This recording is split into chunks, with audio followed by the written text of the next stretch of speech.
Oke, untuk video kali ini saya akan menjelaskan terkait tekanan gas ideal, di mana yang akan saya jelaskan yaitu mengenai keadaan gas ideal. Di dalamnya ada hukum Boyle, hukum Charles, hukum Gay-Lussac, dan hukum Boyle-Gay-Lussac. Kemudian dijelaskan pula tekanan gas ideal itu seperti apa, adanya energi kinetik gas ideal, kemudian kecepatan efektif gas pada ruangan tertutup, dan diakhiri oleh kita mengukur energi dalam gas ideal.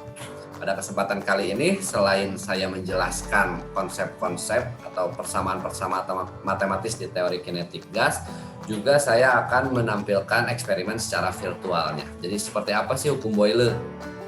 Nah, bagaimana hubungan antara tekanan dan volumenya, kemudian bagaimana hukum Charles dan lain sebagainya. Oke, kita mulai saja untuk eksperimen virtualnya. Di hukum Boyle, dikatakan bahwa suhu gasnya dijaga konstan. Ya, suhu gasnya dijaga konstan, artinya bagaimana hubungan antara nilai tekanan gas dengan nilai volume gas. Oke, kita langsung saja ke virtual eksperimennya. Nah, di sini ada serangkaian set alat yang divirtualkan. Yang pertama adalah memunculkan untuk perubahan temperatur, bisa panas bisa dingin. Kemudian di sini ada termometernya, ada alat ukur temperaturnya. Kemudian di sini ada pressure, menunjukkan nilai tekanan pada gasnya. Kemudian volumetriknya, ini ruangannya bisa kita kecilkan, bisa kita besarkan. Kemudian di sini ada pompa ya, yang nanti memunculkan partikel gasnya. Oke, untuk kondisi yang pertama yaitu kondisi Boyle. Tadi dijelaskan ketika kondisi Boyle itu temperaturnya dijaga konstan. Di sini ada variabel-variabelnya yang bisa kita klik di virtual eksperimen ini. Oke, ketika kondisinya Boyle yaitu temperaturnya konstan, oke, kita cek atau kita klik nih temperaturnya, hold konstannya. Oke, berarti di sini ukuran temperaturnya dijaga konstan, dijaga tetap yaitu 300 Kelvin. Oke, kita ubah-ubah volumetriknya bagaimana dengan nilai tekanan. Ketika volumenya diturunkan, tadi ada kondisinya yaitu 14,9 atmosfer. Ketika volumenya diturunkan, maka yang terjadi itu temperaturnya naik. Ya, tekanannya naik. Ya, tekanan yang dialami oleh partikel gas akan naik menjadi 30 atmosfer dan lain sebagainya. Ketika volumenya kita besarkan, yang asalnya 30, nah menjadi 10. Ruangan menjadi besar, kemudian nilai tekanan semakin kecil. Ya. Seperti itu eksperimental untuk kondisinya Boyle. Maka di sini persamaan matematisnya yaitu hubungan tekanan dan volume itu berbanding terbalik, sehingga kita bisa tuliskan P1 V1 sama dengan P2 V2. Itu kondisi yang pertama di keadaannya Boyle. Untuk kondisi yang kedua, hukum Charles. Tekanan suatu gas dijaga konstan. Bagaimana hubungan antara volume dan temperaturnya? Dituliskan bahwa nilai volumenya sebanding dengan nilai temperaturnya. Oke, kita ke eksperimen virtualnya. Kita reset dulu, kita masukkan lagi partikel gasnya. Ya. Ketika kondisinya Charles yaitu tekanannya dijaga konstan. Oke, kita klik pressure di sini. Ya. Yang akan kita variabelkan adalah temperaturnya. Tuh. Pressure-nya kita jaga konstan, yaitu senilai 16 yang terukur di eksperimen itu 16,9 atmosfer. Oke, kita naikkan suhunya. Nah, yang terjadi bagaimana dengan volumetriknya? Tuh. Oke, suhu naik, ternyata volumetrik menjadi besar. Suhu naik, volume ikut naik. Suhu turun, ya kita klik lagi. Temperaturnya kita turunkan tuh. Turun temperaturnya menyebabkan volumetrik atau ruangan ikut turun juga. Berarti adanya hubungan kesebandingan antara nilai temperatur dengan nilai volume. Itu kondisi yang kedua, yaitu kondisi Charles. Sehingga kita bisa tuliskan secara matematis V1 per T1 sama dengan V2 per T2. Itu menunjukkan hubungan kesebandingan antara volume dan temperatur. Kondisi yang ketiga yaitu hukum Gay-Lussac. volumenya dijaga konstan. Nah, bagaimana hubungan antara nilai tekanan dan temperatur? Dituliskan bahwa nilai tekanan itu sebanding dengan temperatur. Nanti kita cek di eksperimennya ya. Apabila volumenya dijaga konstan. Oke. Kita reset dulu, volumenya kita jaga konstan, kita masukkan partikel gasnya biar ada besaran yang kita konstankan. Volume kita jaga konstan. Oke. Kemudian biarkan dia bergerak dulu partikel gasnya. Nah, terukur bahwa temperatur 27 atmosfer. Oke, kita naikkan suhunya. Oke, kita naikkan suhunya. Apa yang terjadi dengan pressure-nya? Dia semakin naik nampaknya. Sekarang menjadi 50, 60, nah, terus naik ya. Oke, di 813 Kelvin temperatur ruangannya, yang terjadi nilai tekanan menjadi 74 sekian. Ketika kita turunkan temperaturnya, yang terjadi pressure juga ikut turun, tekanan ikut turun. Suhu naik, tekanan naik, suhu turun, tekanan turun. Itu ya. Jadi 3 kondisi gas, kemudian eksperimentalnya seperti itu secara virtual yang terjadi dengan gas-gasnya, pergerakan gasnya, kemudian ruangannya dan lain sebagainya. Untuk 3 kondisi ini. Yang keempat adalah hukum Boyle-Gay-Lussac. Artinya tidak ada yang kita jaga konstan. Bagaimana eksperimentalnya? Kayak kita klik aja noting di sini.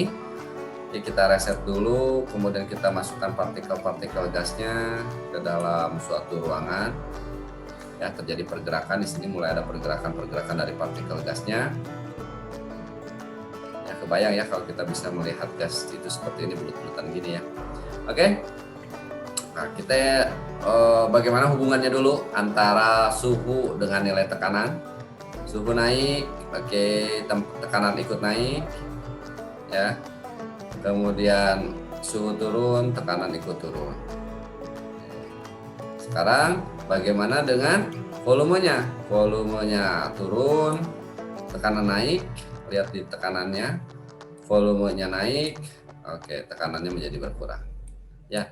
Jadi kalau tidak ada dijaga konstan, maka hubungannya seperti itu antara volume ruangan ini, nilai tekanan, dan nilai temperatur. Maka persamaan matematis yang dapat dituliskan antara hukum Boyle dan Gay-Lussac hubungannya yaitu menjadi P1V1 per T1 sama dengan P2V2 per T2. Itu adalah keadaan gas ideal. Ya, kita bahaskannya adalah gas ideal, maka ada 3 kondisi, ya, ada hukum Boyle, hukum Charlotte, hukum Gay-Lussac, kemudian ada hukum Boyle-Gay-Lussac. Oke, selanjutnya kita akan mencoba mengukur tekanan gas ideal. Kalau tadi melihat kondisinya, hubungan-hubungan antar variabelnya, sekarang kita akan coba mengukur nilai tekanan gas. Bagaimana hubungan antara tekanan gas dengan kecepatan rata-rata atau kecepatan partikel yang dialami oleh gas tersebut? Kita reset, bagaimana kita coba lihatnya. Ya, kita ada di sini panjang length dari wadahnya, kemudian kita munculkan stopwatch. Ya, nah di sini ada ya kecepatannya. Oke, untuk ukuran waktunya. Kemudian di sini kita bisa melihat, nah ini untuk tumbukan dengan dinding. Oke, kita masukkan partikel gasnya untuk mengukur berapa hubungan antara nilai tekanan dengan kecepatannya, karena kita akan mengukur tekanan gas ideal itu seperti apa atau sebesar apa. Oke, biarkan dia bergerak dulu partikel gasnya. Nah, di sini kita naikkan coba temperaturnya ya. Set. Nah, kita playkan, kemudian kita playkan juga. Ya. Oke, di sini terjadi kenaikan dari tekanannya. Nah, pergerakan dari partikel gasnya itu semakin cepat. Jadi ketika temperatur naik, tekanan ikut naik, kecepatan partikel gasnya pun ikut naik. Jadi semakin besar dia bergerak, semakin cepat dia bergerak. Ya. Nah, di sini kita cek lagi tuh. Ada berapa terjadi tumbukan? Oke, masih banyak, kayak 250 kali tumbukan. Ya, sampel padatnya adalah 10. Oke, seperti itu ya. Nah, bagaimana hubungannya persamaan matematika dituliskan? P sama dengan 1/3 N M kali V V di sini adalah kecepatan dibagi dengan volumetriknya, ruangannya berapa, jadi berpengaruh juga dengan nilai ukuran volume. Nah, menghasilkan kalau kita hubungkan antara nilai tekanan ya, yang ini nilai tekanannya dengan nilai kecepatannya, nah, dia akan menghasilkan nilai kesebandingan. Artinya adanya kesebandingan antara nilai tekanan dan kecepatan. Semakin besar tekanan, maka kecepatan partikel gas bergerak semakin besar. Dan hubungannya dengan energi kinetik juga sama sebandingnya. Maka energi yang dihasilkan atau energi geraknya dia itu semakin besar. Untuk persamaan matematik, ini 1/3 N. N itu adalah menyatakan jumlah partikel gas yang ada dalam ruangan tadi. Kemudian M adalah massa partikel gasnya. Kemudian V kecil ini adalah kecepatan partikel gasnya. Dan V besar adalah volume ruangan.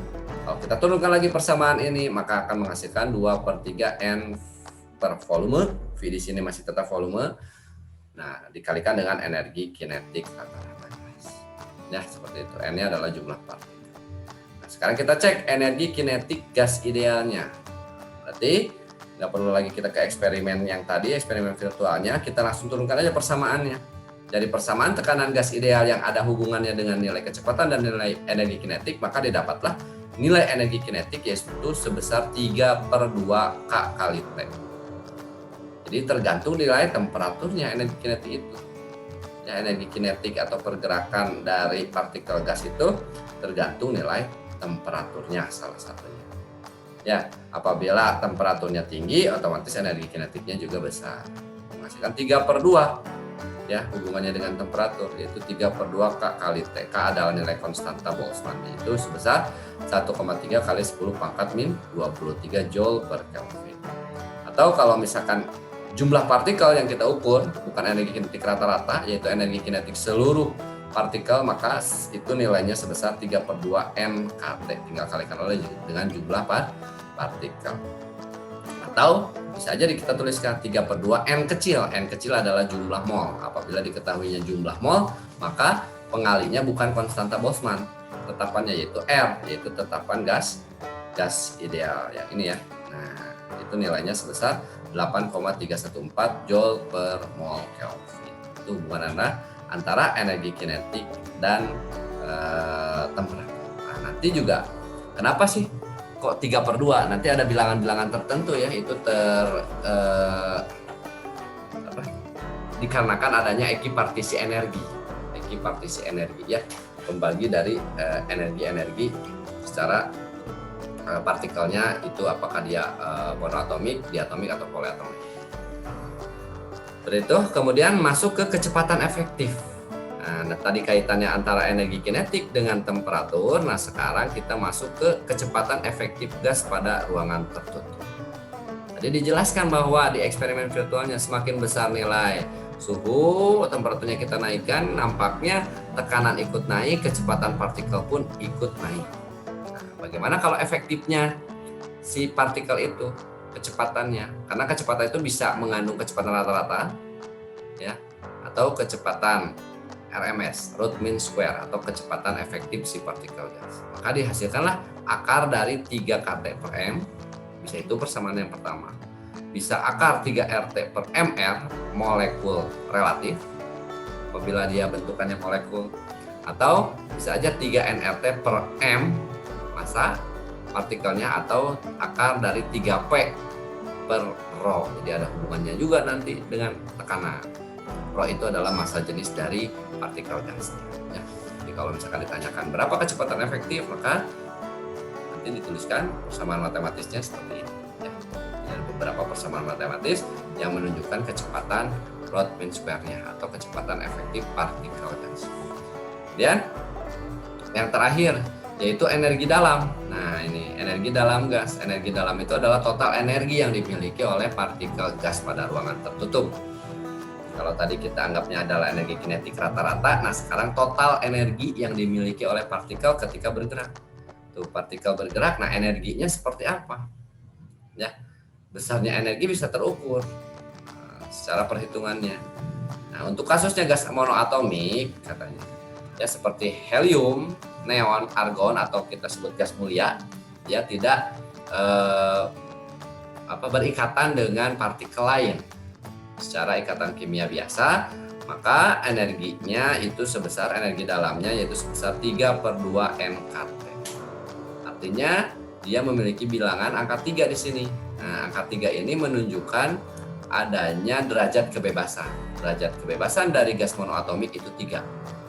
Dia bergerak translasi, dia bergerak rotasi, dan dia bisa bergerak, dia hanya bergerak secara translasi ke arah sumbu X, ke arah sumbu Y, dan ke arah sumbu Z. Nah, kalau gas diatomik nanti beda-beda nih untuk derajat kebebasannya. Kalau gas diatomik bisa aja dia memiliki derajat kebebasan 3, dia memiliki derajat kebebasan 5, dan dia memiliki derajat kebebasan yang 7. Nilai derajat kebebasan. Jadi angka 3, angka 5, dan angka 7 itu menunjukkan derajat kebebasan. Untuk suhu rendah, maka dia dihasilkan ini 3/5 ya. Nah, ini 3/5 NKT untuk gas diatomik yang suhunya adalah suhu rendah. Ya.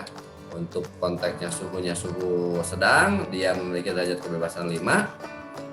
Artinya dia bisa bergerak translasi dan vibrasi, translasi dan rotasi. Untuk suhu tinggi, dia akan bergerak secara translasi, secara rotasi, dan juga secara vibrasi. Sama ya, ininya NKT ya.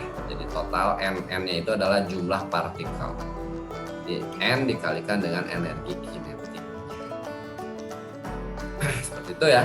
Jadi untuk eksperimen virtual tadi Bapak sampaikan, kemudian tekanan gas ideal, adanya energi kinetik gas ideal, kemudian adanya kecepatan efektif gas idealnya bisa terukur lewat persamaan matematis ini, kemudian energi total seluruh dari partikel gas yang berada dalam ruangan.